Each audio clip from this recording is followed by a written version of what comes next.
اب اس کا جو راستہ ہے اس بصیرت میں داخل ہونے کا، اس کا پہلا معیار تقویٰ ہے، پرہیزگاری ہے۔ تقویٰ جو لفظ ہے یہ ہم نے اتنا سنا ہوا ہے کہ ہمیں اس کے معنی بھی نہیں آتے۔ اتنا ہم نے سنا ہے تقویٰ اختیار کرو، تقویٰ اختیار کرو۔ کیا کریں تقویٰ، یعنی کیا کریں تقویٰ اختیار؟ سادے سے معنی اس کے کہ جو اللہ نے کہا ہے اس پہ عمل کرو، جسے کہا ہے چھوڑ دو اسے چھوڑ دو۔ سادے سے معنی یعنی واجب ادا کرو، حرام کو ترک کر دو۔ مگر یہ آج کے دور میں اتنا مشکل ہو گیا ہے، اتنا مکس ہو گیا ہے حرام، انسان کو محسوس ہی نہیں ہوتا کہ وہ حرام کر رہا ہے یا حلال کر رہا ہے۔ یہ پہلا راستہ یہی ہے، پہلا ہدف یہی ہے۔ اگر ہم اسے کر پائے، اور کرنا چاہیے، کرتے رہنا چاہیے۔ خدا بار بار تقویٰ کرنے والا متقی ہے، پرہیزگار ہے، اور ہم امام المتقین کے ماننے والے ہیں، تو ہمیں تقویٰ تو اختیار کرنا پڑے گا۔ اب آپ مسجد میں آپ کا تقویٰ ہو، یعنی مسجد میں آپ پرہیزگار ہیں، یا مثال کے طور پر آپ کو کوئی دیکھ رہا ہے تو آپ نے برائی نہیں کی، آپ کو پتہ ہے کہ یہاں پر کیمرہ لگا ہوا ہے تو میں سگنل بھی نہیں توڑوں گا، لیکن اگر کیمرہ نہیں لگا ہوا آپ نے چھوڑو، کون دیکھتا ہے۔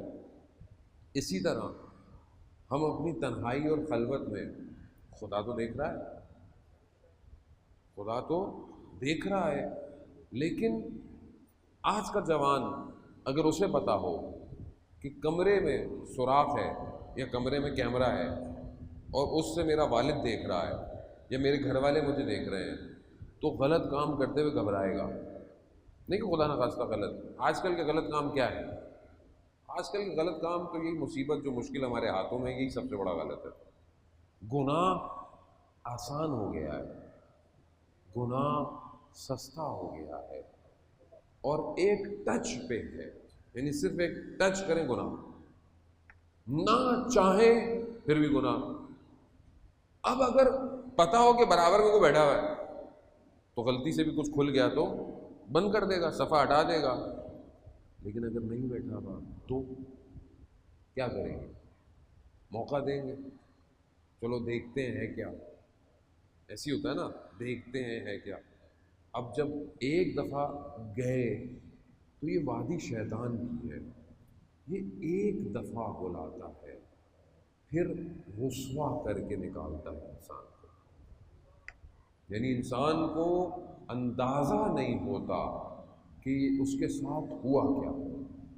خوب صدر اسلام کا واقعہ ہے آپ کے سامنے، جو قرآن کی آیت نازل ہوئی وہ کیوں ہے کہ ایک جوان غلط نگاہ اٹھی اس کی، اور اتنا نابینا ہو گیا شہوت میں کہ دیوار سے جا کے ٹکرا گیا، اور اس میں وہ شیشہ یا کچھ لگے ہوئے تھے، چہرہ زخمی ہو گیا، خون آنے لگ گیا۔ اسی حالت میں رسول خدا کے پاس آیا، اسی حالت میں رسول کے پاس آیا، تو یہ جو قرآن کی آیت نازل ہوئی، یغضوا ابصارہم، اپنی نگاہوں کو جھکا کے چلو، موقع ہی نہیں دو۔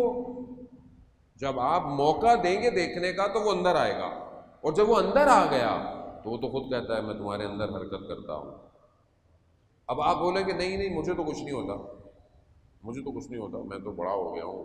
عزیزان محترم، شیطان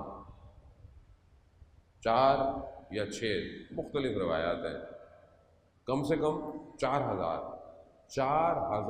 سال اس نے عبادت کی ہے، یہ 6000 سال اس نے عبادت کی ہے۔